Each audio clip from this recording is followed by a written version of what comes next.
माता पितृ चरण कमलेभ्यो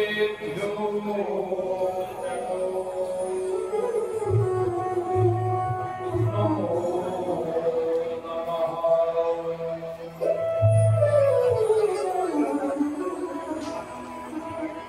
सर्वेभ्यो देवेभ्यो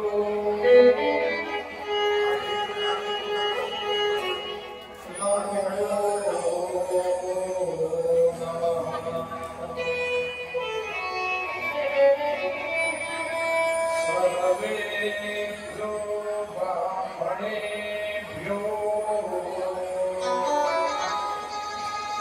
नमो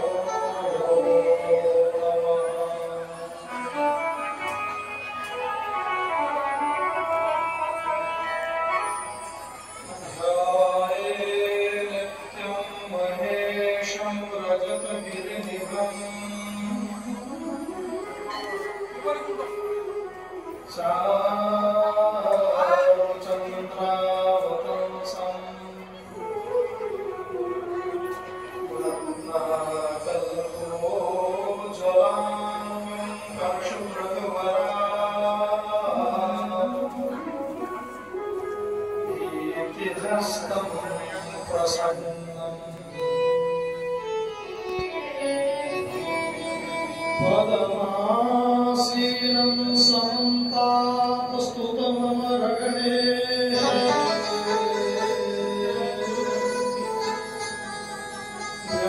व्याकृतिं वसानं विश्वाद्यं विश्ववन्द्यं निखिलभयहरं पञ्चवक्त्रं त्रिनेत्रम्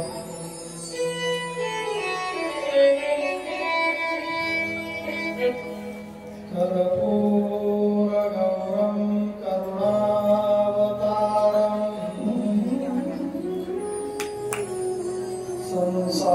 संसारसारं भुजगेन्द्रहारम् सदा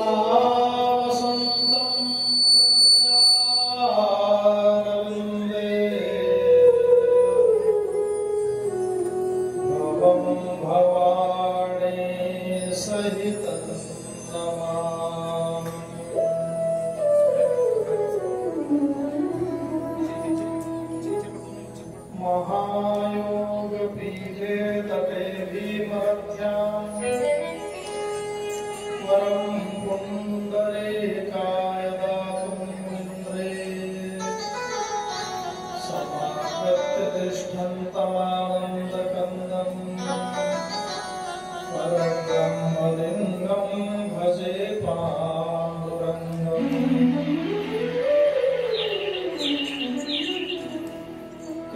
कृष्णाय वासुदेवाय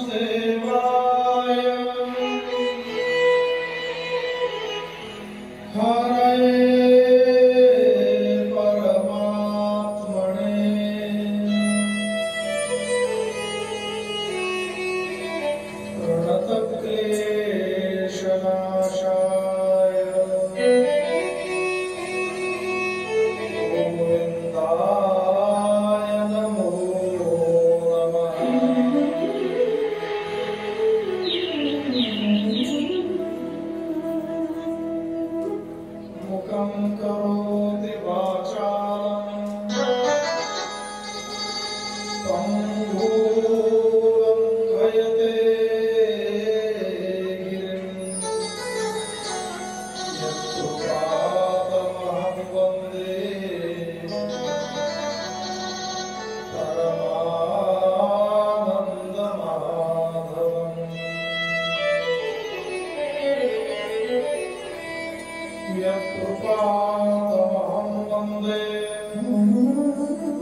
प्रथम खंड प्रथम विश्वेश्वर संहिता अथ प्रथमोऽध्याय।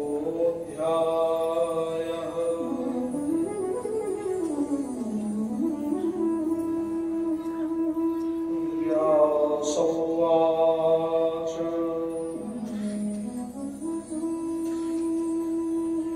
धर्मक्षेत्रे महाक्षेत्रे गंगाकालिंदी संगमे प्रयागे परमे पुण्ये ब्रह्मलोकस्य वर्त्मनि मुनयः शंसितात्मानः सत्यव्रतपरायणः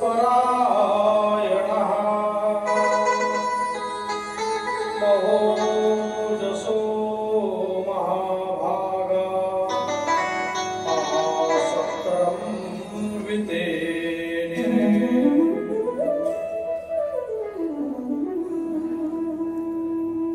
भक्तवांछा कल्पतरु अकारण करुणावनालय दीनानाथ करुणानाथ जगन्नाथ भगवान विश्वनाथ काशी विश्वनाथाच्या चरणामध्ये कोटी कोटी दंडवत नमस्कार करून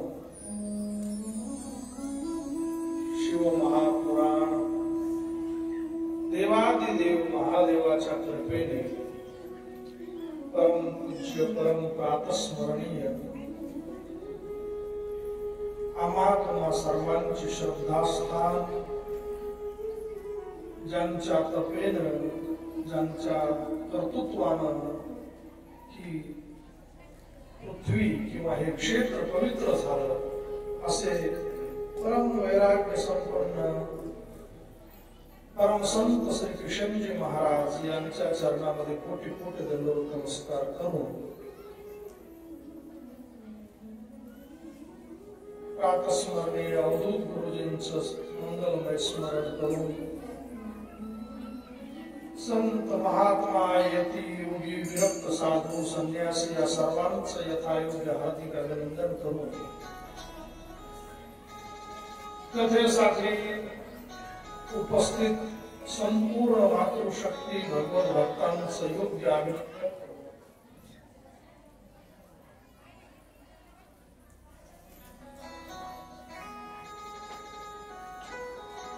या ठिकाणी जे आहे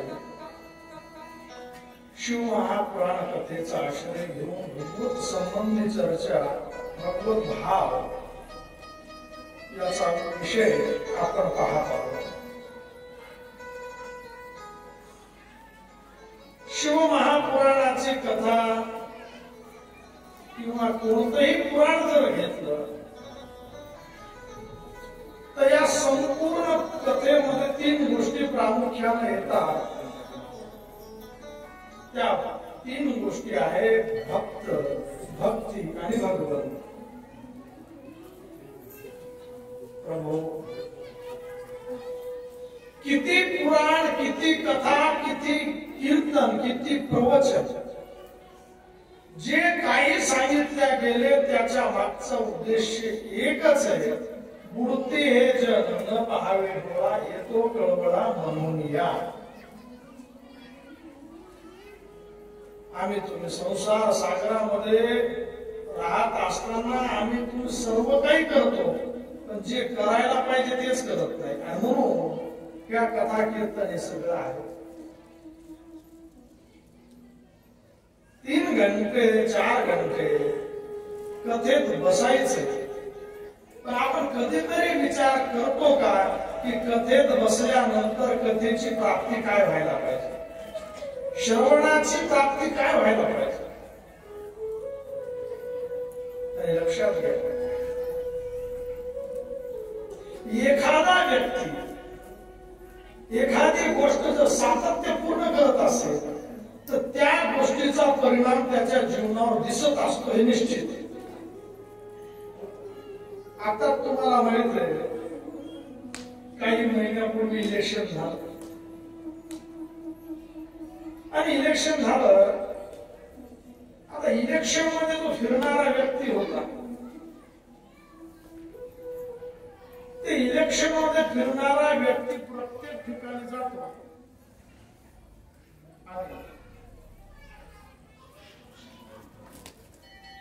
भैया लाइट पर डालो ही मत.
महाराजांना वाटलं काय संस्कार, काय आई वडिलांना संस्कार दिले, किती वाकून प्रत्येक गोष्टीत वाकून नमस्कार.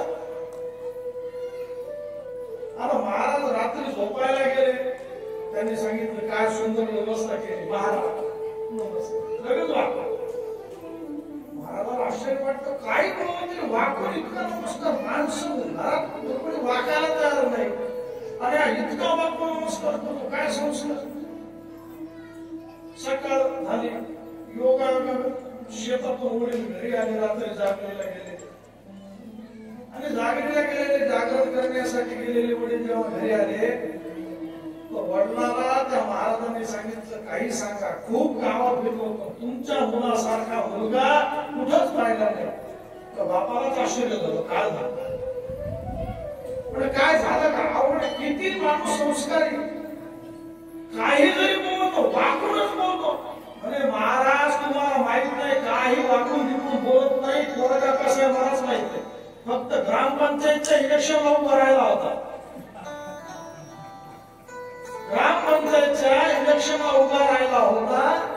कुठेही गेला की त्याला मला लागायचं माझ्याकडे लक्ष राहू द्या. ती सवय झाली आणि नंतर पडला, मग जास्तच वाकायला लागला. विनोद दृष्टांत संपला, सिद्धांत असा लक्षात. एक 5-6 महिने 2-4 महिने इलेक्शन साठी माणूस फिरला, त्याच्यात तो गुण आला. मला असं सांगायचं, किती वर्ष झाले भगवंताच्या कथा ऐकल्या, मग ती भक्ती जीवनात यायला पाहिजे की नाही, ते ज्ञान ते वैराग्य जीवनात यायला पाहिजे. आणि मग भगवंताची कथा ऐकली आणि ती कथा याच्या जीवनात उतरली, हे जर एका शब्दात जर पाहायचं असेल किंवा सांगायचं असेल तर कसं सांगता येईल. तर एकच विषय आहे की ज्याने भगवत भक्ती केली किंवा ज्याने भगवंताची कथा ऐकली, त्याच्या जीवनामध्ये सहजता आली, ते समजून घ्यायचं भगवंताची कथा आली. जीवनामध्ये सहजता जर नाही आली आणि आपण जसे होतो तशाला तसेच आहेत, पण कथा ऐकून 15 वर्ष झाली, तर मला असं वाटतं ती कथा कुठंतरी आपल्या ऐकण्याबरोबर आली. आणि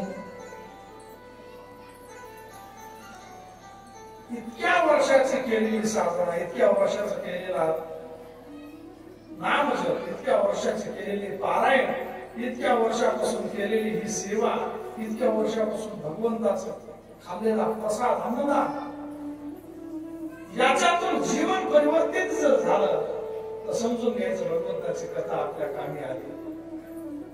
आणि शिवकथा विष्णुदेव महाराज संस्थांवर आपण श्रवण करत आहोत. लक्षात घ्या, या कथेमध्ये इतके पापी लोक आहेत की त्यांचं चरित्र पाहिल्यानंतर, त्यांच्या कथा पाहिल्यानंतर वाटतं त्यांच्यापेक्षा आपण सांगायचं. आणि एवढं पाप करूनही, इतके दुराचार करूनही त्यांना जन्मामध्ये, त्याच दुष्कर्म केलेल्या त्याच जन्मामध्ये त्यांना शिवप्राप्ती झाली.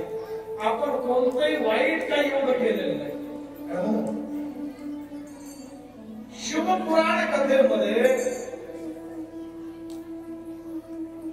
भगवंताच्या कथेची महिमा सांगण्यासाठी दोन जणांचं चरित्र मुख्यतः सांगितलं. एक देवव्रताचं चरित्र आणि एक बिंदुक नावाच्या ब्राह्मणाचं चरित्र.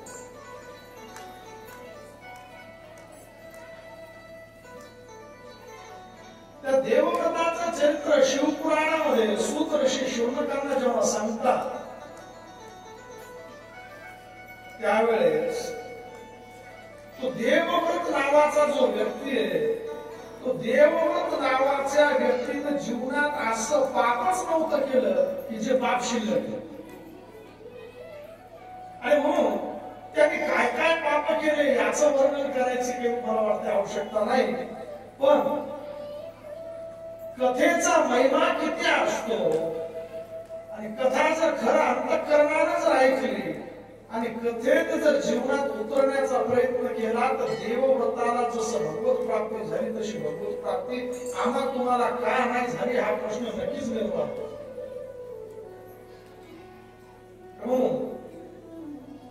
देवव्रताच्या कर्माचं वर्णन करत असताना शिवपुराणामध्ये वर्णन आलंय की अत्यंत विद्वत्कन, अत्यंत संस्कारी असलेला देवव्रत, आई वडिलांची सेवा करणारा, धर्मपत्नी बरोबर प्रामाण्याने अत्यंत सुंदर गृहस्थाश्रम करणारा, एक वेळेस वैश्येला पाहिलं आणि वैश्येला अर्धनग्न अवस्थेत पाहिलं, याचं जीवन बदललं. भागवतामध्ये आजामी आणि शिव महापुराणामध्ये देवव्रत यांचं चरित्र जवळजवळ बरोबरच, सारखंच.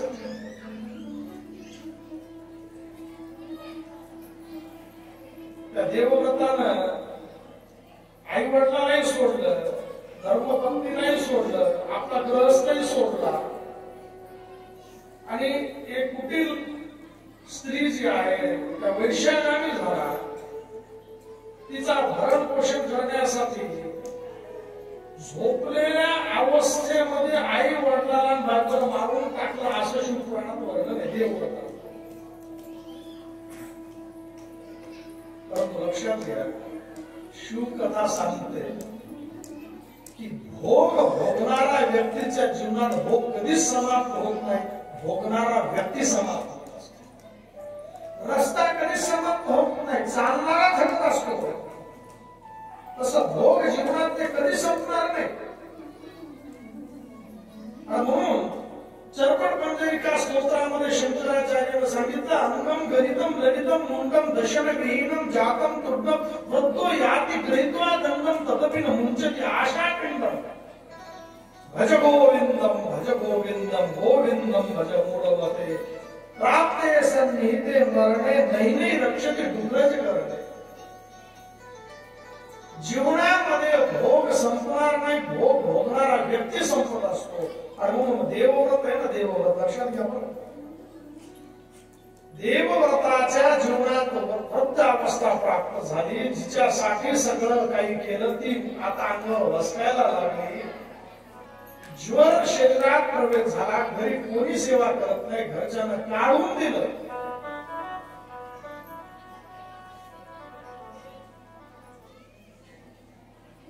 जब देवव्रत को घर से निकाल दिया गया, कोई पूछने वाला नहीं, दुखी हुआ.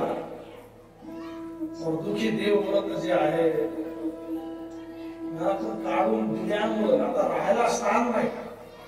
आणि तो देवव्रत झुसी नावाच्या क्षेत्रामध्ये भूक लागलेली आहे, व्याकुळ झाला जीव, कोणी खायला देत नाही, कारण की याचं पाप लोकांना माहित होतं. आणि त्या शिवालयामध्ये त्याने प्रवेश केला. भगवान शंकराचं मंदिर, शिव मंदिरात जसा प्रवेश केला तर बसता सुद्धा येत नाही, अंगात जोर ताप असल्यामुळे. आणि त्या शिवपिंडीच्या समोर, त्या जिथं ते मंदिर आहे त्याच्या समोर असलेला जो सभा मंडप आहे, त्या सभा मंडपामध्ये जाऊन पडला. योगायोग असा, योगायोग आहे बरं, लक्षात घ्या, योगायोग. जिथं तो जाऊन पडला त्याच मंदिरामध्ये शिवपुराणाची कथा चालू. शिवपुराणाची कथा चालू. आणि शिवपुराण कथेमध्ये कथा सांगणारे ते महात्मा वक्ता जे होते ते वर्णन करतात की तनु मनु जीवे चरणासी लागावे, की ज्याने अंतःकरणातून भगवंताला पुकारलं, ज्याने आपलं अंतःकरणातून भगवंताला पुकारलं तर भगवंत जो आहे धावून येतो. आणि धावून येत असताना भगवंत कधी ज्यानं बोलवलं त्याचे दोष पाहत नाही. त्याने त्या ठिकाणी सांगितलं की जशी आई आहे, आणि आई जगात सगळ्यांना माहिती आहे आई काय करते. जेव्हा लहान मुलगा आहे, तो लहान मुलगा मलमूत्रानं पूर्ण भरला, तो त्याच्यातच खेळतोय मलमूत्रामध्ये. पण आता त्याला त्याच्यातून कसं निघावं काहीच कळत नाही, पूर्ण शरीराला घाण लागली. आता त्याला काहीच कळत नाही, मग त्याला एकच होतंय, बाल कस्य बरं मुलं. लहान मुलाचं बल काय असतं तर रडणं. तो मुलगा रडायला लागला. आता इतक्या सगळे इथे बसलेले आई आहे, मला सांगा, मग मूत्रानं भरलेला मुलगा आहे, आणि जेव्हा तो रडायला लागला त्यावेळेस काय होतं, 100 काम जरी असले तरी ती आई कितीही भारीची साडी घातलेली का असं संक्रांतातच गेली. जेव्हा तिनं पाहिलं की मुलगा मलमूत्रामध्ये भरला आहे आणि तो रडतोय, कलियुगातली सांगतोय, कलियुगातली ही आई सगळे काम सोडून पहिले जाऊन त्या मुलाला उचलेल. मग ते पाहणार नाही का, त्याला स्वच्छ करेल, आणि स्वच्छ करून त्याला दुसरे कपडे घालून आपल्या जे अंतःकरणाशी लावून घेईल. लक्षात घ्या, एक साधारण आई जर आपल्या मुलाचं रडणं ऐकल्यानंतर धावून येते आणि त्या मुलाला जर विशुद्ध करते, शुद्ध करते, दुसरे कपडे घालते, तो जो भक्त भगवंतासाठी रडला आणि एकदा भगवंताला सांगितलं की प्रभू मी खूप काही केलेलं आहे, मी पापी आहे, मी कसाही आहे, पण एक गोष्ट लक्षात ठेवा, मी पापी जरी असलो, मी दुराचारी जरी असलो, मी व्यभिचारी जरी असलो, तरी देवा मी तुझा आहे. आणि गंमत नाही बरं का, लक्षात, एक आई मुलगा माझा आहे, आणि मुलगा जेव्हा आईला म्हणतो की मी तुझा आहे, त्या एका माझा आहे आणि मी तुझा आहे या म्हणण्यामध्ये सगळं काही. अरे बोललं पाहिजे, कथा ऐकतोय आपण, किती कथा ऐकल्या, पण प्रामाणिकतेने इमानदारीने सांगा, कधी आपण भगवंताला सांगितलं की देवा मी तुझा आहे आणि फक्त तूच माझा आहे, कधी बोललो आपण? पूज्य स्वामीजी रामसुखदासजी महाराजांचं स्मरण होत आहे. पूज्य रामसुखदासजी महाराज भगवद्गीतेवर पहिली टीका आद्य शंकराचार्यांनी लिहिली, आणि आता शेवट जर भगवद्गीतेवर कोणी टीका लिहिली असेल तर ती रामसुखदासजी महाराजांनी लिहिली, साधक सुधा संजीवनी. टीका म्हणजे काय, निंदा नाही. गीतेवर जसं ज्ञानेश्वरी गीतेची टीकाच आहे, गीता अलंकार भाव ज्ञानेश्वरी.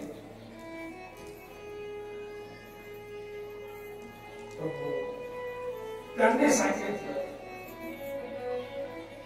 हे नाथ, हे मेरे नाथ, मैं आपको बोलू नहीं. जीवनामध्ये भक्ती करत असताना आपल्या अंतःकरणामध्ये हा भाव कधीतरी जागृत झालाच पाहिजे बरं का, की मी देवाचा आहे आणि देव माझा.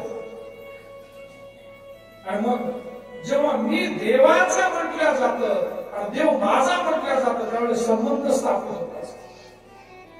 आणि जिथे संबंध आहे त्याच ठिकाणी महत्व बुद्धी आहे. लक्षात घ्या,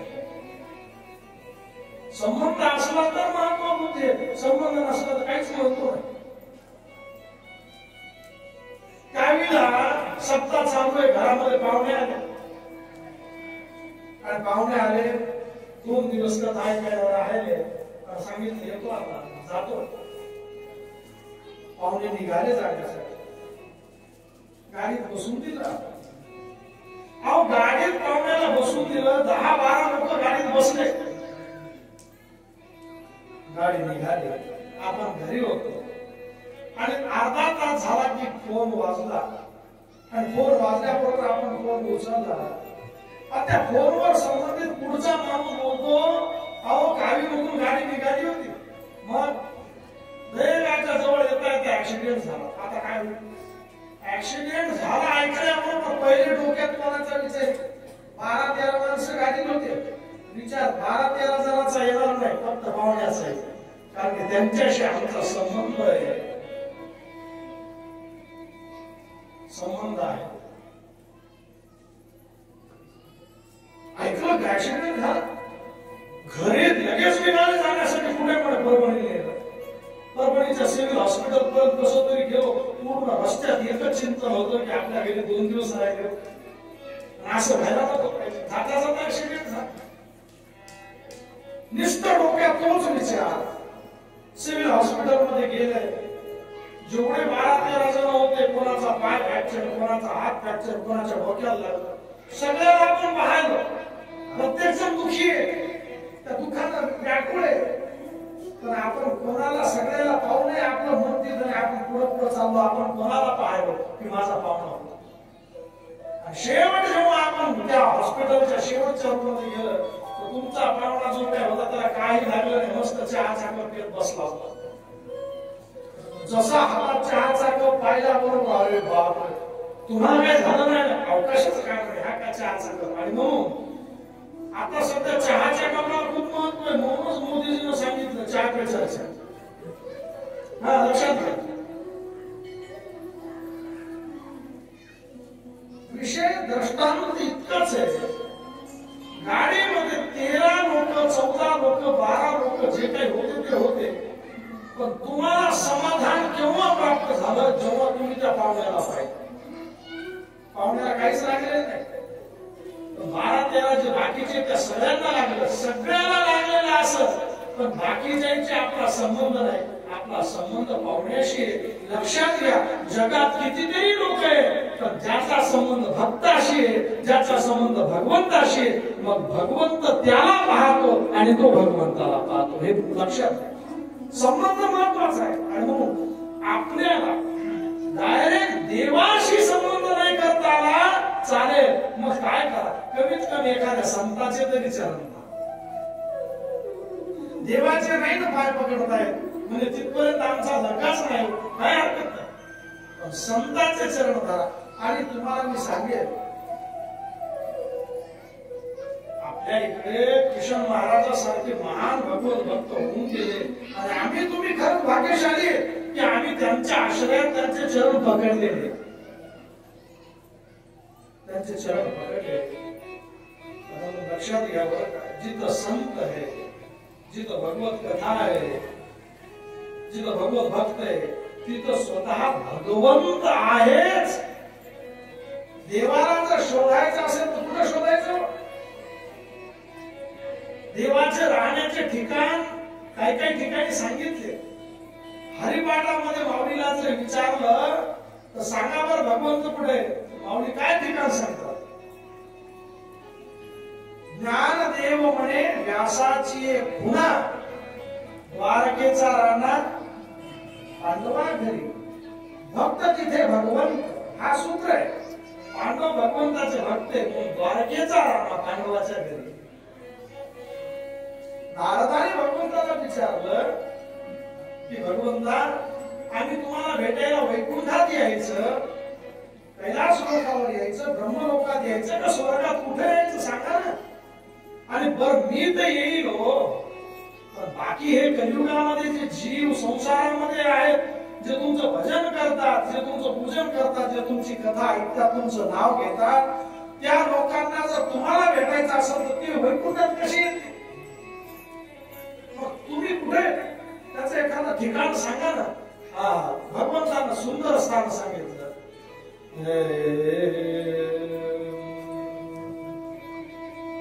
नाहं वसामि वैकुंठे योगिनां हृदयेन च मद्भक्ता गायन्ति यत्र तत्र तिष्ठामि नारद. स्वतः भगवंत सांगतात की हे नारद, मी वैकुंठामध्ये नाही, कैलास लोकांमध्ये, ब्रह्मलोकामध्ये, स्वर्गात नाही, योगियांच्या हृदयात नाही. मी कुठे? मद्भक्ता गायन्ति यत्र, जिथं माझे भक्त माझं स्मरण करतात, माझं कीर्तन करतात, माझी कथा ऐकतात, तत्र तिष्ठामि नारद, मी त्या ठिकाणी आहे. म्हणून लक्षात घ्या, कोण बोललं याला महत्व आहे, काय बोललं याला काही महत्व नसतं. दारू बंदी झाली पाहिजे, बोलणारा स्वतः दारू पिऊन बोलतो याला काय? माणसानं पाप नाही केलं पाहिजे हे सांगणारच पाप करतो, त्याला काय? स्वतः भगवंत जेव्हा सांगतात की नाहं वसामि वैकुंठे, की मी तिथं नाही, मद्भक्ता गायन्ति यत्र, जिथे माझे भक्त भगवंताचं भजन करतात ना नारदा, मी तिथे. आणि मग लक्षात घ्या बरं का, अरे भगवंताच्या कथेला, शिवपुराण भागवताला, रामकथेला जेव्हा आपण जातो ना, तेव्हा नुसते आपणच चाललोय असं नका धरू. जिथे जिथे भगवंताची कथा होते, जिथे जिथे भगवंताचं नाव घेतलं जातं, त्या त्या ठिकाणी आपल्याला भले या चर्मचक्षुला दिसत नाही, पण कितीतरी संत महात्मे, यती, योगी, व्यक्त, साधू, संन्यासी तिथं विद्यमान असतात. भृगुर्वसिष्ठ चवनश्च दक्ष मेधातिथिर् देवदेवरातो. किती किती संत महात्मे अरे या ठिकाणी आपल्याला जरी दिसत नसतील तर पूज्य किशन महाराजाच्या सोबत न जाणे कितने कितने महान महान भगवत भक्त इथं बसून ऐकत असतात. भगवंताची कथा साधी नाही, लक्षात घ्या. भगवंताची कथा प्राप्त होणं म्हणजे काय? एखाद्या आंधळ्या व्यक्तीच्या हातात कावळा आहे, त्याला त्याचं महत्व नसतं बरं, पण त्या आंधळ्या व्यक्तीनं प्रयत्न केलेले नाही, ते सहज आले, सहज. आणि तुम्हाला माहिती असेल कदाचित एका काळात पक्ष्यांमध्ये सगळ्यात चतुर पक्षी कावळा असतो. कावळा सहजासहजी पकडला जातो.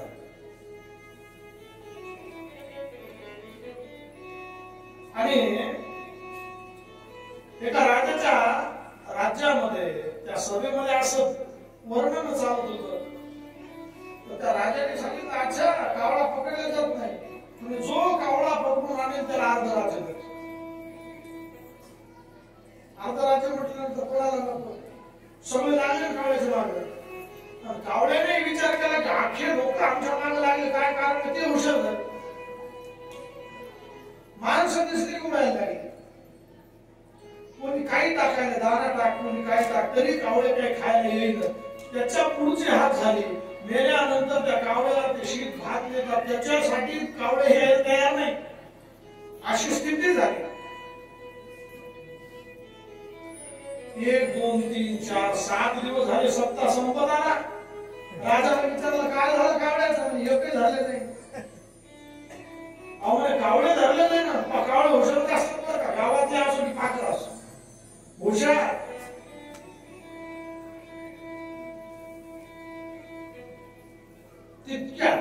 तितक्यात सहजासहजी एका व्यक्तीनं ऐकलं गंगेचं स्नान केलं पाहिजे, कुंभपर्व चालू आहे आणि गावातून गंगा वाहत म्हणून आंधळा व्यक्ती होता. आणि एका माणसानं सांगितलं, अरे मला गंगेत घेऊन जा ना, आंघोळ करायची. त्या व्यक्तीनं त्या आंधळ्या व्यक्तीला गंगेत नेलं, उभं केलं, त्याला डुबकी लावली, आंघोळ केली आणि भगवंताला नमस्कार करताना त्याला सहज हात वर केले, देवाला धन्यवाद देऊ लागला, देवा धन्यवाद गंगेत आंघोळ केल्याबद्दल आणि या गंगेत आंघोळ घातल्याबद्दल धन्यवाद म्हणायला गेला ना असे हात जोडले हो. हात जोडलं कावळा हातात येईल. आता याच्या हातात कावळाला याला तर दिसत नव्हतं, पण बाकीचे पाहणार होते ते म्हणजे कमाल झाली. आखे गावच्या गाव मागे लागले, कावळा कोणाला नाही धरून दिला आणि याला धरलं, याने कावळ्याला धरलं. सगळे लोक आश्चर्य करायला लागले. आता पहा, आंधळा व्यक्तीनं कोणता प्रयत्न केला ते सहज झालं, सहज. पण आंधळ्या माणसाचं काय झालं, त्याला वाटलं एक कावळा धरल्यावर अर्ध राज्य, जर दोन धरले पूर्ण भेटेल ना. म्हणजे जे प्राप्त झालंय त्याचंही समाधान नाही. त्याने विचार केला काय हरकत नाही, त्यानं बुद्धी लावली, तो कावळा धरलेला बघत दाबला, परत डुबकी मारली आणि डुबकी मारल्यावर सांगितलं, देवा धन्यवाद दोनदा आंघोळ केली. असं करायला गेलं, गेला कावळा उडून. ही झाला कावळा असतो, बघलेतला कावळा गेला उडून. बाजूच्या माणसाला सांगितलं, अरे अर्ध राज्य भेटत होत, जे धरला होता त्याला काऊन सोडला? म्हणजे सोडला नाही, मला वाटलं एकानं काय होते दुसरा धरून. लक्षात घ्या, जसं आंधळ्या व्यक्तीला कावळा हातात येणं हे योगायोग आहे, सहज, कोणता प्रयत्न नाही केला त्याला. तसं किशनगिरी महाराज संस्थानमध्ये दरवर्षी आपल्याला कथा ऐकायला भेटते. हे योगायोग आहे, आपलं पुण्य नाही, ते महाराजाचं पुण्य आहे. आणि त्यांच्या पुण्यामुळं, त्यांच्या कर्तृत्वामुळं, त्यांच्या त्या तपामुळं आपण त्यांना पकडले ना, म्हणून आपल्याला सहज कथा भेटायली, सहज. जसं आईच्या काखेत लेकरू राहिल्यावर लेकराला कुठं जायची चिंता करायचं काम नाही, आई जिथं जाईल तिथे लेकरू आपोआप जातं. तसं माऊलीचे, तसं संतांचे, तसं पांडुरंगाचे, तसं भगवान शंकराचे चरण ज्यांनी पकडले त्यांना कथा सहज मिळाली, सहज. परंतु काय होतं, सहज मिळालेली कथा आहे, पण आपल्याला काय महत्व बुद्धी नाही. जसं आंधळ्याला वाटलं दुसरा कावळा धरल्यावर आपलं अपूर्ण राज्य मिळेल, तशी आपली स्थिती झाली. जे ऐकतोय ते ऐकणं चालू आहे आणि याच्या पुढं पाहू, याच्या पुढं पाहू, याच्या पुढं पाहू, कधी सुधारायचं म्हणजे या वर्षी ना काय पुढच्या वर्षी पाहू, ही स्थिती आहे. लक्षात घ्या, भगवंताची कथा, भगवंताचं नाव, भगवंताची साधना, अरे जिथं भगवत कथा आहे तिथं भगवंत आहे. आणि म्हणून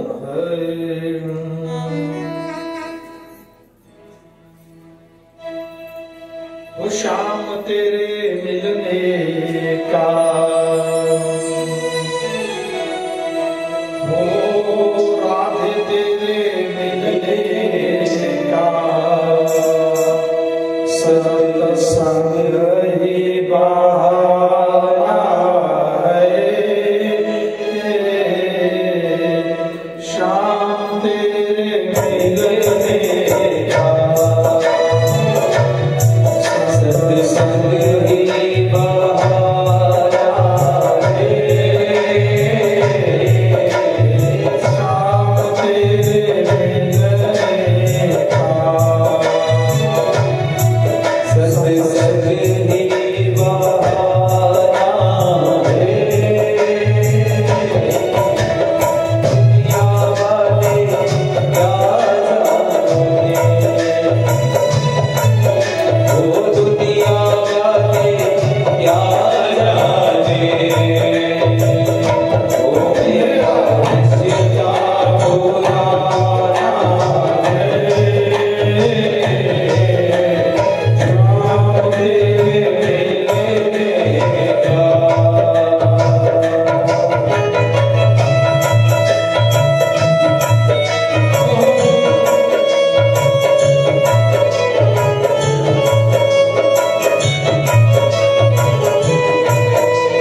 असेल तर भगवंत जिथं भक्त लोक भगवंताचं कीर्तन करतात, कथा करतात, तिथे भगवंत आहे. म्हणून देवव्रतांनी हे ऐकलं की फक्त भगवंताला जर प्रामाणिकतेनं शुद्ध अंतःकरणाने जर बोलवलं तर देव येतो. आणि कोणत्या अवस्थेत ऐकलंय? पूर्ण शरीरात ज्वर आहे, ताप आहे, बसून ऐकलेलं नाही, पडलेला आहे. आणि त्यावेळेस त्याच्या कानावर ते सहज शब्द पडले आणि ती कथा ऐकता ऐकता त्याला जे जे स्वतः पाप केले त्या पापाचं स्मरण झालं. देवव्रताला शिवपुराण मध्ये वर्णन आहे, देवव्रत ने किए हुए पापों का स्मरण किया, विरह से व्याकुल हुआ. देवव्रताने केलेले पाप स्मरणात आले, जे जे केलं ते सगळं लक्षात आलं. आणि त्यावेळेस त्याने विचार केला, भगवंत जर एवढा दयाळू आहे, भगवंत जर एवढा सहज आहे, भगवंत जर एवढा सहज मिळत असेल तर मी जीवन पूर्ण घातलं, सगळं केलं, पण जे करायला पाहिजे तेच नाही केलं. आणि त्या देवव्रताला आता इच्छा झाली की मी देवाचं भजन केलं पाहिजे, स्मरण केलं पाहिजे, जप केला पाहिजे, कीर्तन केलं पाहिजे, पण शरीर साथ देत. कथा संपली, सगळे लोक जाऊ लागले. आणि जेव्हा सगळे लोक गेले त्यावेळेस त्या देवव्रताने ते स्मरण करता करता देवव्रत आणि भगवंताचं ते पिंड मंदिरातलं त्याला दिसत होतं. त्या पिंडाकडे पाहिलं भगवंताच्या, आणि पिंडीकडे पाहून देवव्रत बोलतो, देवा जीवनात इतके कर्म वाईट कर्म केले, परंतु ही वेळ अशी आहे की आता इच्छा जरी असली तरी माझं शरीर साथ देत नाही. पण देवा एक गोष्ट माझ्या मनात आहे, माझ्या अंतःकरणात आहे की मी केलेले पाप खूप आहे, पण या पापाचं शमन करणारा सगळ्यात मोठा अधिष्ठाता जर कोणी असेल तर तू आहे. आणि देवा एक वेळ जर तुझं नाव उच्चारलं तर कोटीच्या जन्माचा पुण्याचा उदय होतो. मग एक वेळाच्या नावाला जर कोटी जन्माचा पुण्याचा उदय होत असत तर काय तुझं नाव उच्चारल्यानंतर या जन्मात केलेले माझे पाप नष्ट होणार काय?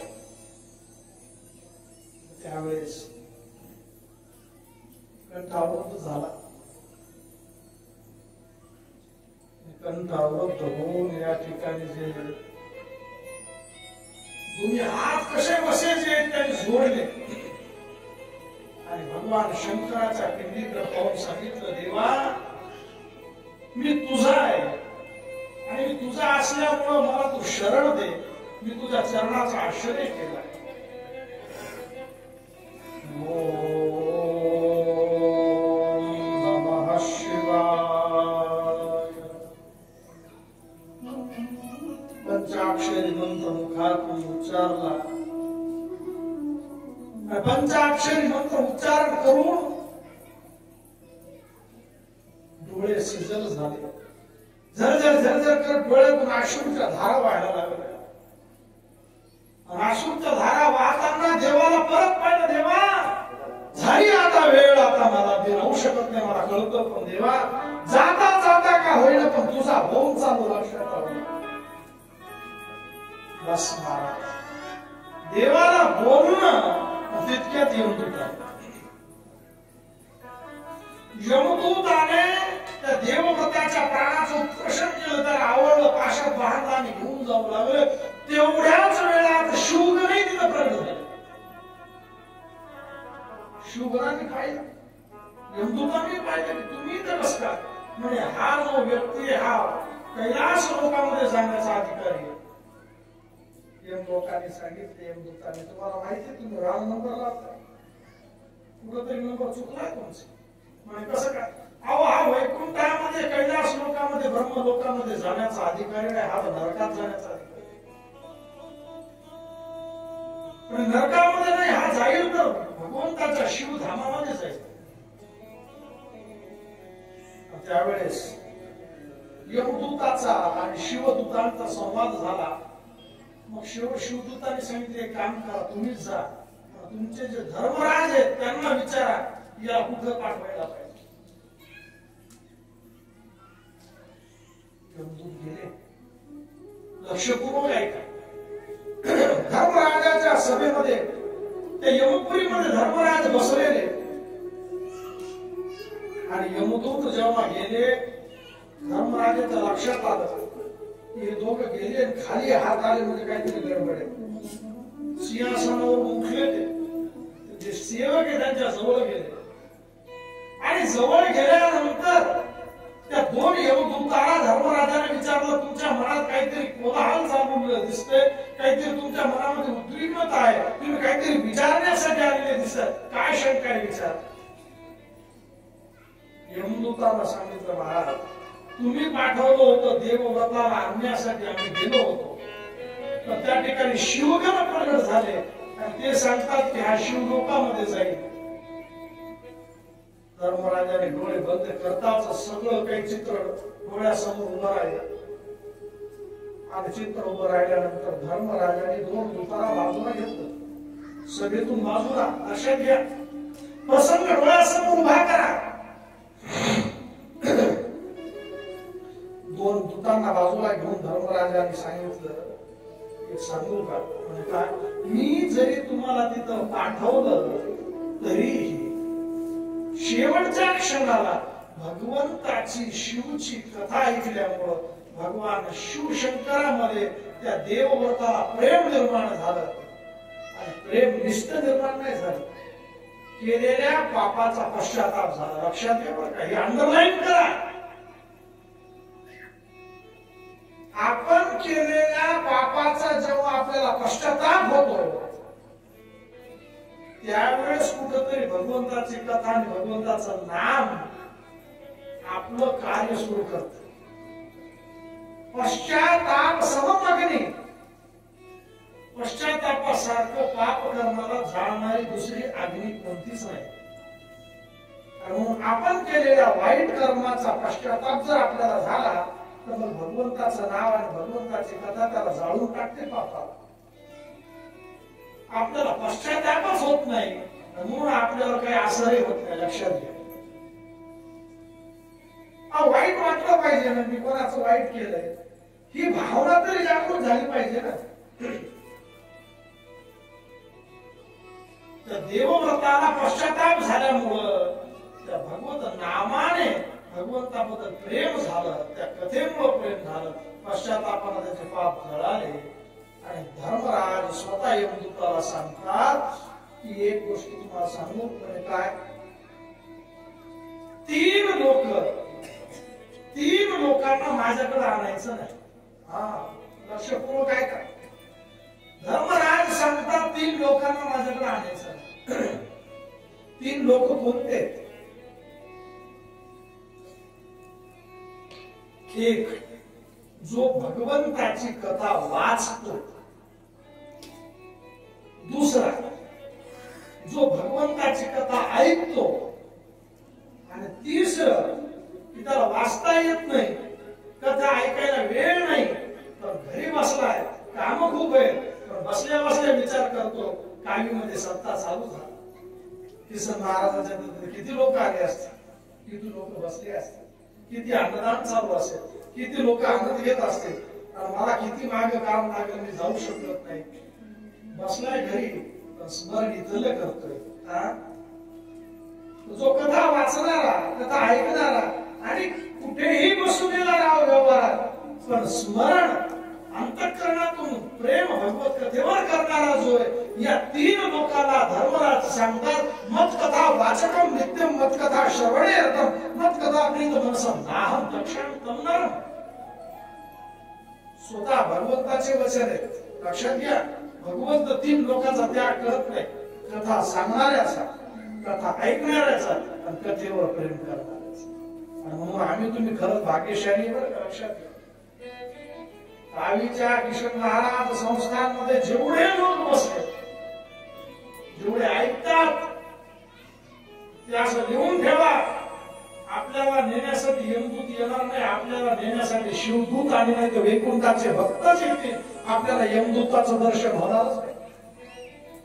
विश्वास ठेवावा लागेल.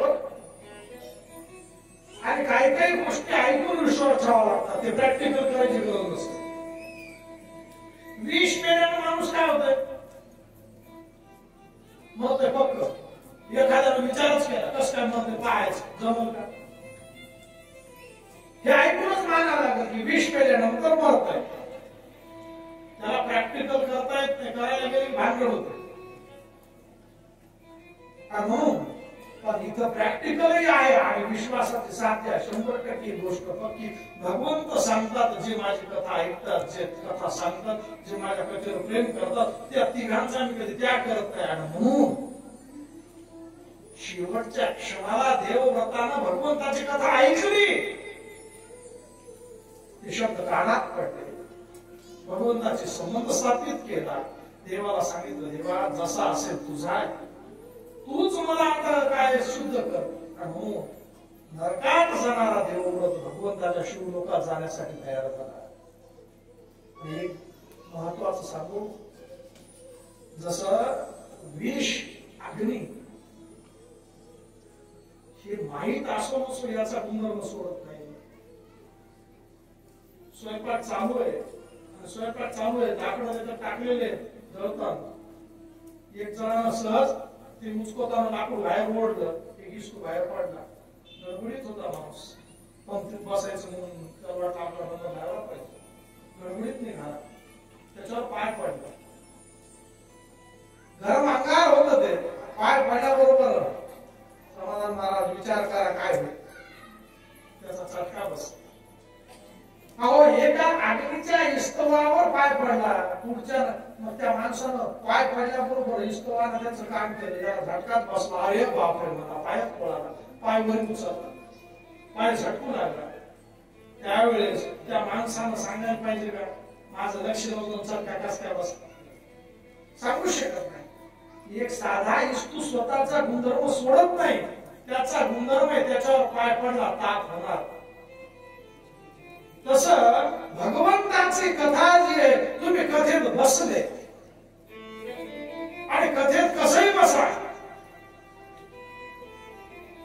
काही काही लोक घरून हुसकून दिलेत म्हणून कथेत येतात. काही काही लोकांना घरी काम नाही, सुनवंती जाणं तिथं सत्ता चालू आहे, घरी कशा लोक खाला तिथं. आता काय वाटतं, घराच्या जाऊ द्या, इथं तिकडे जाऊस तर 7 दिवस कथेत कशी येन प्रकारे भगवत कथेत आले आणि बसले की ते भगवंताचे झाले. भगवंताची लक्षात घ्या, आपला संबंध भगवंताशी झाला. देवव्रताने भगवंताची कथा ऐकून तो शिव लोकाला जाण्याचा अधिकारी झाला. धर्मराजाने दूताला सांगितलं, अरे बाबा, जिथं भगवंताची कथा होते, जे लोक भगवंताचं नाव घेतात, त्या लोकांपासून तुम्ही दूर राहा. किती किती महिमा वर्णन केला की ते लोक जरी आपल्याला पापी दिसत असले तरी ज्यांच्या मुखात एक वेळेस शिव नाम आलं, ज्यांच्या कानात एक वेळेस शिव कथा आली, त्या लोकांना आपण नेण्याची गरज नाही. त्याला भगवंताचे दूत येतात आणि सावधान, अरे एकदा शिवकथा ऐकली तर त्यांना नेण्यासाठी शिवधाम मध्ये दूत येतात. आपण किती शिवकथा ऐकल्या, आपण किती सांगितलं, विश्वास ठेवा, एक ना एक दिवस भगवान शंकराची कृपा झाल्याशिवाय राहणार नाही. फक्त भगवंतावर प्रेम करा आणि अत्यंत विश्वासानं भजन करा, त्याचा विश्वास ठेवा. देवव्रताला भगवंताच्या धामामध्ये मग दूत तिथून आले आणि सांगितलं शिवगणाला, आमच्या मालकाने आम्हाला सांगितलं, लक्षात घेऊन. इतका व्यभिचार करणारा पापी देवव्रत जर भगवंताची कथा ऐकून शेवटच्या क्षणाला भगवंताचा होऊ शकतो. अरे आम्ही तर चांगले लोक आहे, 3-3 घंटे भगवंतासाठी बसतोय आपण. आणि मग त्यावेळेस आपला भगवंत स्वीकार का करणार नाही? आपलाही भगवंत स्वीकार करेल, पण त्याच्यासाठी एकच सांगावं लागेल की देवा, माझं कोणी नाही तुझ्याशिवाय, तू माझा आहे आणि मी तुझा आहे.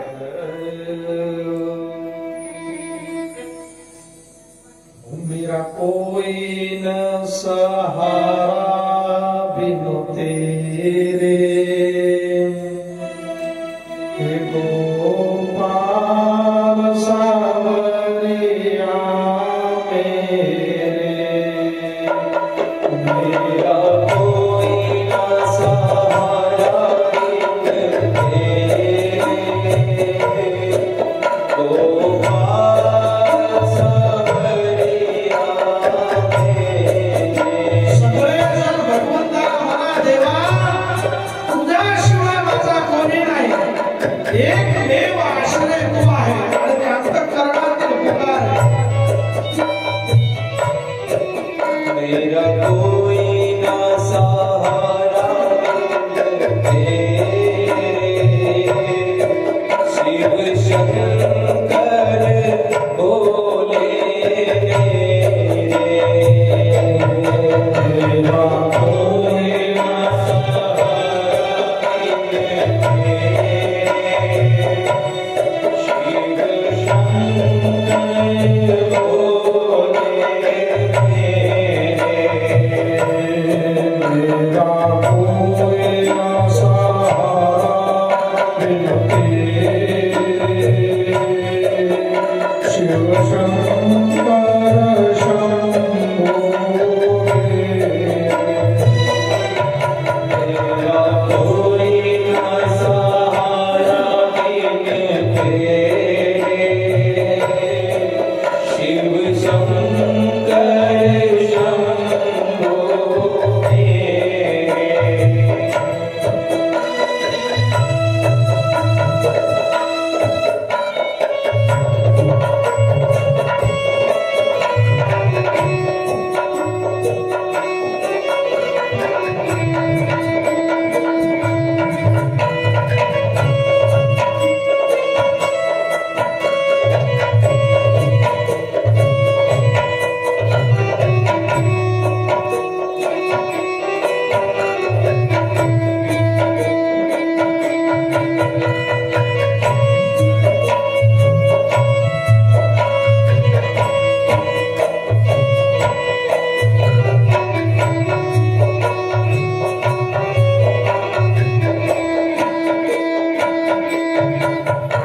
शिव शंकर शंभो मेरे.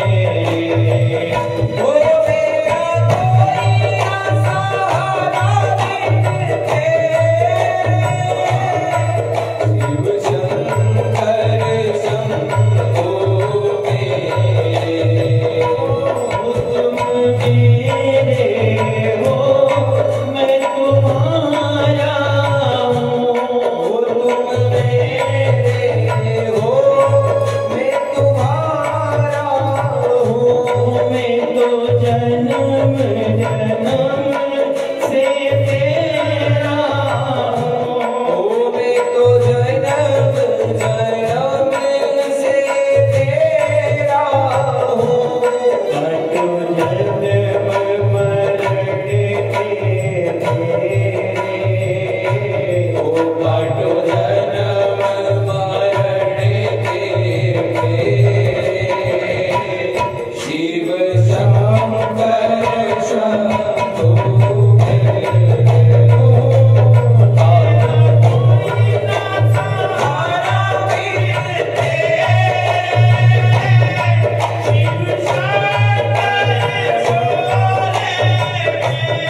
पुराण कथेचं श्रवण केल्यामुळे भगवंताशी संबंध जोडल्यामुळे भगवत धामाला गेला. म्हणून शिवपुराणामध्ये आलं श्रणवतां तत्पुराणं हि तथा कीर्तनया ततत् पदाम्बुजास्यैव तीर्थानि विदुः. शिवपुराण कथा ऐकली आणि भगवान शंकराचं स्मरण केल्यामुळे ऋषी मुनी देखील या देवव्रताच्या चरणाची धुळी आपल्याला मिळावी याची इच्छा करायला लागली. प्रभू, पुराण श्रवण केल्याचं आणि शिव भगवंताच्या मध्ये प्रेम निर्माण झाल्याचा परिणाम शिवलोकाची प्राप्ती झाली. म्हणून या ठिकाणी सांगितलं की अमृत पेनाराला एकट्याला अमृतत्व प्राप्त होतं, पण भगवत नामामृत आणि भगवत कथामृत जे पेतात ते सगळे जड जीव जेवढे काय ते सगळ्यांचा उद्धार होतो. ही कथेची महिमा आहे.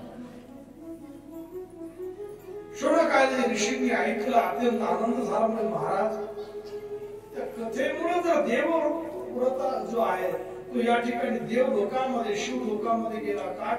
पाप केलेला व्यक्ती इतका असलेला सुद्धा भगवत धामाला जातो. पण हो, नक्की जातो.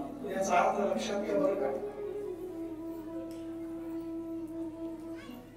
एखाद्या गाडीचं लायसन असतं, त्याला काहीतरी 2-3 वर्षाचा टाइम दिलेला असतो.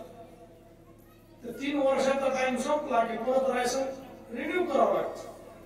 भगवंताची कथा हे रिन्यू करण्याचं साधन नाही. लोक इतकं डोकं लावतात, जिथं नाही लावायचं तिथं डोकं लावतात, जिथं लावायला पाहिजे तिथं लावतात. लोक म्हणतात महाराज शिवपुराण कथा ऐकल्यानंतर एवढा पापी मुक्त होऊ शकतो. आमचं पाप एवढं नाही, तुम्ही सांगितलं. मग आता 7 दिवस कथा ऐकायचं, पूर्ण दिवस जे 365 मधून 7 गेले, 358 दिवस उद्या सीताराम जे करायचं करत, असं होत नाही बरं का. लक्षात, केलेल्या पापाचं शमन कधी होत असत? जेव्हा आपल्याला प्रायश्चित्त होतं, आपल्याला पश्चाताप होतो आणि परत जीवनात पाप करणार नाही याचा संकल्प जेव्हा आपण घेतो तेव्हा पाप नसतो. म्हणून याच्याचमुळे भगवंत गीतेत सांगतात कर्मण्येवाधिकार असते मा फलेषु कदाचन. कर्म करण्यात तुम्ही स्वतंत्र आहे, फळ भोगण्यामध्ये किंवा प्राप्त करण्यात जीव स्वतंत्र नाही. देव त्याचा विचार करेल. म्हणून चांगलं केलं पाहिजे, चांगलं राहिलं पाहिजे, चांगलं बोललं पाहिजे, चांगलं ऐकलं पाहिजे. ह्या गोष्टी जे आहेत ह्या केल्या आपण तर कार्यक्रम होतो. म्हणून शिव कथेमध्ये बिंदुक नावाच्या एका ब्राह्मणाची कथा आहे.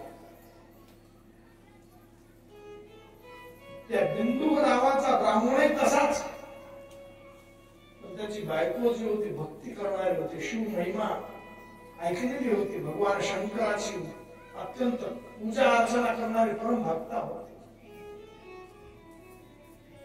आणि पहा, स्त्री जर पातिव्रत्याचं पालन करणारी जर असेल तर ती नवऱ्याचा उद्धार करू शकते. सामर्थ्य स्त्रीला शास्त्राने दिले. नवरा जर भगवत भक्ती करणारा असेल तर ते स्त्रीचे कल्याण होते, कुटुंबाचे कल्याण होतं. तसं स्त्री जर भगवत भक्ती शिव भक्ती करणारी असेल तर पूर्ण कुटुंबाचं कल्याण. बिंदुक जो है अत्यंत दुष्ट होता, मृत्युमुखी पावला, कर्म अत्यंत घृणित होते. पण त्याची पत्नी जी होती चंचुला, ती शिवभक्ता होती. आणि तिने शिवभक्ती करून जेव्हा आपला देह सोडला तर ती देह सोडल्यानंतर शिवलोकात गेली. आणि शिवलोकामध्ये गेल्याबरोबर माता पार्वतीने तिला पाहिलं. शंकराच्या बाजूला बसलेली पार्वती स्वतः उभी राहिली. ती पुढे धावत धावत गेली आणि आलेल्या चंचुलीला पाहून आलिंगन दिलं. आणि नुसतं आलिंगन दिलं नाही, हे सखी म्हणून तिला संबोधित केलं. तिला आपली मैत्रीण बनवलं, आपली अंतरंग सखी बनवलं. चंचुला भगवान शंकराच्या दिव्य कैलास पर्वतावर राहू लागली. आणि एक वेळेस भगवान शंकराची पूजा करत असलेल्या पार्वतीला तिनं पाहिलं आणि तिला आपल्या पतीचं स्मरण झालं. लक्षात घ्या काय गहन विषय केला हो. इथं स्मरण नाही झालं, भगवत धामामध्ये. आणि ती चंचुला पार्वती जेव्हा शंकराचं पूजन करत होती त्यावेळेस त्या चंचुलीनं पाहिलं आणि पाहिल्याबरोबर तिच्या डोळ्यात अश्रू राहिले. ती रडते हे पार्वती मातेनं पाहिलं. आणि पार्वती मातेनं तिला विचारलं काय झालं, काय रडते. त्या चंचुलानं सांगितलं तुम्ही तुमच्या पतीची भगवान शंकराची पूजा करता, मला खूप चांगलं वाटलं. पण तुमचं हे कर्म, तुमची कृती पाहिल्यावर मला माझ्या नवऱ्याची आठवण आली. पण माझा नवरा आता कुठे असेल मला काही माहित नाही. आणि त्याचं स्मरण झालं म्हणून मी रडते. पार्वतीनं सांगितलं बस झालं एवढीच गोष्ट, थांब म्हणे. तुझी काय इच्छा आहे सांग. माझी एवढीच इच्छा आहे की जसं मी तुमची सखी आहे तसं माझा नवरा भगवान शंकराचा सखा व्हावा, मित्र व्हावा. आणि म्हणून भगवान शंकराचा त्याने मित्र व्हावा. मी तुमची मैत्रीण, माझा नवरा शंकराचा मित्र. तुमच्या दोघांची पूजा अर्चा आम्ही करावी एवढीच इच्छा. पार्वतीनं सांगितलं तसं कसं शक्य होईल.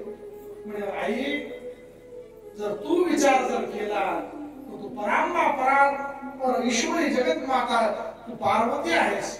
तुझ्यासाठी दुर्लभ काय. त्याच वेळेस तुंबुरू नावाच्या ऋषीला पार्वतीनं बोलावलं आणि सांगितलं की विंध्याचल पर्वताच्या ठिकाणी जे आहे तिचा पती प्रेत योगीला प्राप्त झाला तो तिथे. तुम्ही त्या ठिकाणी हिला घेऊन जा आणि भगवान शंकराची कथा सांग. शिवकथेचा सांगण्यासाठी तुंबुरू ऋषीला या ठिकाणी त्या चुंचुलेला सोबत घेऊन विंध्याचल पर्वतावर आले. प्रेत योनीला प्राप्त झालेला तो बिंदू कथा ऐकत नाही. त्यावेळेस शिवपाश मध्ये त्याला बांधण्यात आलं. तुंबुरू ऋषीनं शिवपाशाचा मंत्राचा उच्चारण केला आणि मंत्र उच्चारण करून त्याला बांधलं, एका जागेवर बसवलं. आणि मग शिव पुराणाची विधिवत कथा त्या बिंदू नावाच्या ब्राह्मणाला जो प्रेत झाला त्याला सांगितली. काय महिमा वर्णन करावं. 7 दिवसापर्यंत तुंबुरू ऋषीने कथा सांगितली आणि सांगितल्यानंतर त्या कथेच्या परिणामाने त्याला दिव्य शरीराची प्राप्ती झाली. आणि केवळ शरीराची दिव्य प्राप्ती नाही, प्रेत योनीतून तो मुक्त झाला. आणि तुंबुरू ऋषीला हात जोडून सांगतो की धन्योस्मी, आज मी धन्य धन्य झालो. पण कशामुळं की तुम्ही भगवान शंकराची जी कथा सांगितली त्या कथेचं श्रवण केल्यामुळं आज मी धन्य झालो आणि मी भगवत धामाला चाललो. मला तुम्हाला प्रश्न विचारायचा, एखादा प्रेत झालेल्या व्यक्तीसाठी जर शिवपुराणाची कथा लावल्या गेली तर तो मुक्त होतो. आपण तर माणसं आहोत, फक्त तो मुक्त व्हायला आम्हाला काहीच परिणाम होत नाही. असं काय कारण आहे? त्याचं एकच कारण आहे, लक्षात घ्या. बिंदू ऋषी जेव्हा तुंबुरू ऋषी जेव्हा कथा सांगायचे तर 7 दिवस एकाच आसनावर बसून तुंबुरू ऋषीने जी कथा सांगितली ती कथा झाल्यानंतर आज कथेमध्ये काय सांगितलं याचं निधिध्यासन या ठिकाणी तो बिंदू करायचा. आपण निधिध्यासन आपल्याला माहीतच नाही काय. आपला नियम आहे 3 घंटे कथेत बसायचं, पण उठल्याबरोबर कपडे झटकून उठायचे. तुमचं महाराज तुमच्या जवळ राहू द्या, आमचं संपलं, पंक्तीत बसू द्या. लक्षात घ्या बरं. 7 दिवसापर्यंत कथा सांगणं, कथा ऐकणं हे तर ठीक आहे, पण निधिध्यासन झालं पाहिजे. या स्वाध्याया महाप्रबोधन जे ऐकल्या जातं, ते स्वाध्याय केला जातो, त्याच्यात आलस्य नाही झाला पाहिजे, त्याचं स्मरण केलं पाहिजे. आणि म्हणून लक्षात घ्या, मंदिराचं दर्शन जेव्हा आपण घेतो, तर मंदिराचं दर्शन घेतल्यानंतर बाहेर येऊन वट्ट्यावर का बसायचं? काय कारण आहे? मंदिरात दर्शन घेतल्यावर बाहेर येऊन वट्ट्यावर बसतात का नाही? आता जरा गडबड आहे ते बसत नाही, पण अगोदर लोक मंदिरात गेले, दर्शन घेतलं की बाहेर येऊन बसायचे. कशासाठी बसायचं? की जे स्वरूप मंदिरामध्ये भगवंताचं दर्शन घेतलं, ते स्वरूप कसं आहे इथे येऊन त्याचं ध्यान करण्यासाठी बसायचं. केवळ मूर्तीच्या समोर राहिल्यावरच ते रूप नाही दिसलं पाहिजे, त्याच्यापासून दूर गेल्यावर ते बसलं तर ते स्वरूप अंतःकरणात दिसलं पाहिजे. आणि म्हणून मंदिराच्या दारवंड्याच्या समोर येऊन बसायचे. आणि तसं कथेत नुसतं बसायचं नाही, तर कथा ऐकल्यानंतर आज काय विषय झाला याचं झोपण्याच्या अगोदर स्मरण केलं पाहिजे. आणि म्हणून कथा केवळ कथा नाही, ही कथा काय तर जीवनाची व्यथा मिटवण्याचं सर्वश्रेष्ठ कथा साधन आहे, लक्षात घ्या. अरे भगवंताची कथा ऐकल्यानंतर एक प्रेत मुक्त झाला. आपण माणसं आहे, त्या प्रेत योनीतून मुक्ती प्राप्त झाली, पण आपल्याला आपल्या स्वभावाला सोडता येईन, कुठेतरी गडबड होईल. भगवंताची कथा ऐकता ऐकता ऐकता ऐकता लोकांनी आजपर्यंत जेवढ्या कथा ऐकल्या, त्या कथा जीवनात जर आल्या असतात महाराज, ऐकणारे संत झाले असते आणि सांगणारे संत झाले असते. पण काय झालं, माझ्ा पुढे भूताभूती कुठं झाली लक्षात घ्या. शास्त्राने सांगितलं, पद्मपुराणामध्ये श्लोक आहे, मत कथावाचकम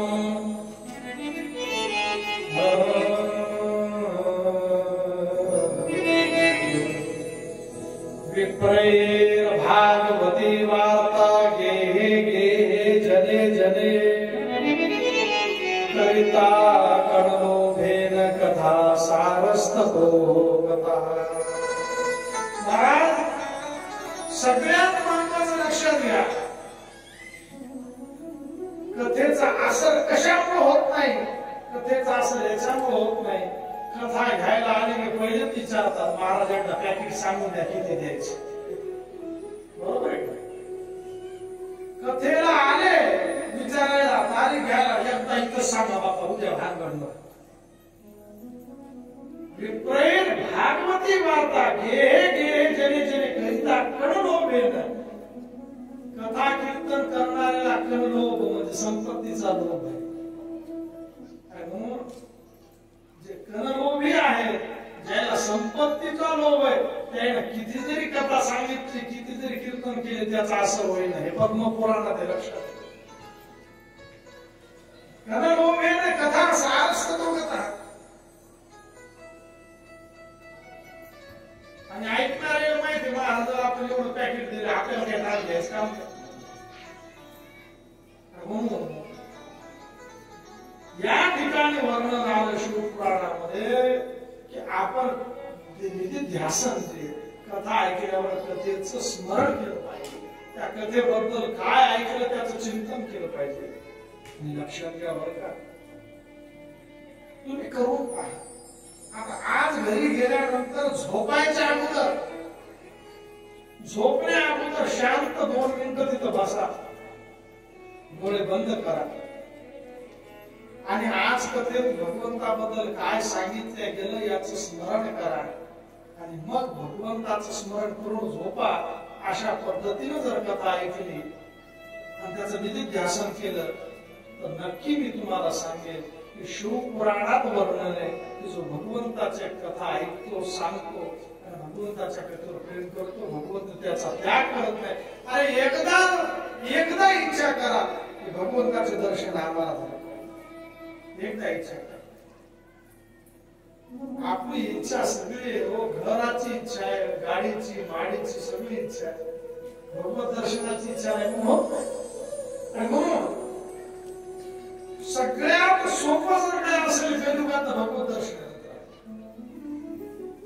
3 गोष्टी विवेक चूडामणी ग्रंथामध्ये शंकराचार्यांनी दुर्लभ सांगितले आहे. दुर्लभो मानुषो देहो देहिनां क्षणभंगुरा तत्रापि दुर्लभं वन्दे वैकुंठ प्रियदर्शन. 3 गोष्टी दुर्लभ आहे. मनुष्यत्व, मुमुक्षत्व आणि महापुरुष संशय. प्रभू, मनुष्याचा देह मिळणं दुर्लभ आहे, तो मिळाला. मुमुक्षा म्हणजे भगवत प्राप्ती झाली पाहिजे, भगवत भक्तीचा भाव जागृत झाला पाहिजे, मुमुक्षा आहे, ती प्राप्त आहे. आणि आता 3री गोष्ट महापुरुष संश्रय. एखाद्या महान भगवत भक्ताचा आश्रय प्राप्त व्हावा. महाराज किशन महाराजांसारखा भगवत भक्ताचा आश्रय प्राप्त. 3ही दुर्लभ असलेल्या गोष्टी आम्हाला प्राप्त झाल्या. म्हणून भगवंत दुर्लभ नाही, भगवंत सुलभ आहे. रोज भगवंताचं भजन 5-10 मिनिटं करा. पण असं करा की त्या देवालाही वाटलं पाहिजे की हा कधी भजनाला बसेल, कधी जाऊन ऐकू भजन, कधी भजन ऐकू.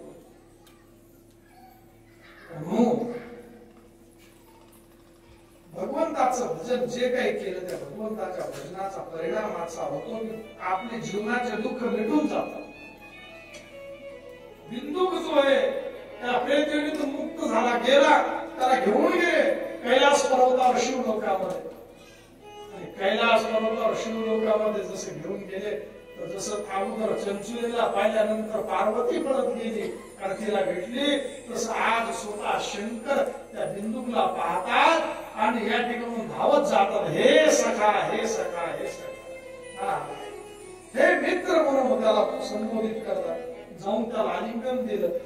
आलिंगन भगवान शंकराचा स्पर्श काय झाला हो, स्वरूपदा मुक्ती प्राप्त झाली. भगवंताचं स्वरूप त्या बिंदूला प्राप्त झालं. तोही शंकराचा पार्षद बनला. आणि नुसता पार्षद बनला नाही, आता बिंदू आणि ते चंचुला भगवान शंकर आणि परांबा पार्वतीची स्वतः पूजा करतात. शिवपुराणामध्ये महिमा आली.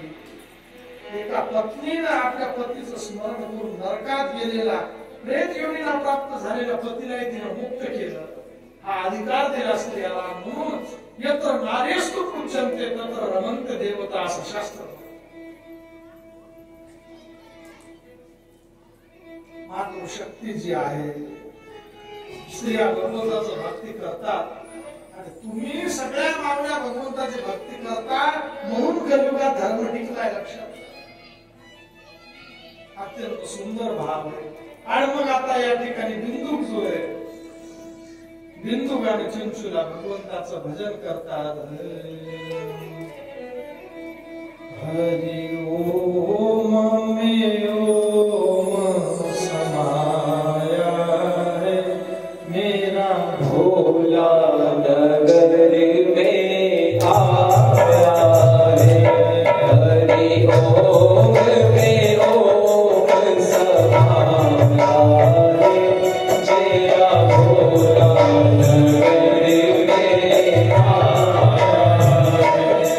हरि ओम में ओम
श्रीमान शुभेतिव संस्थितः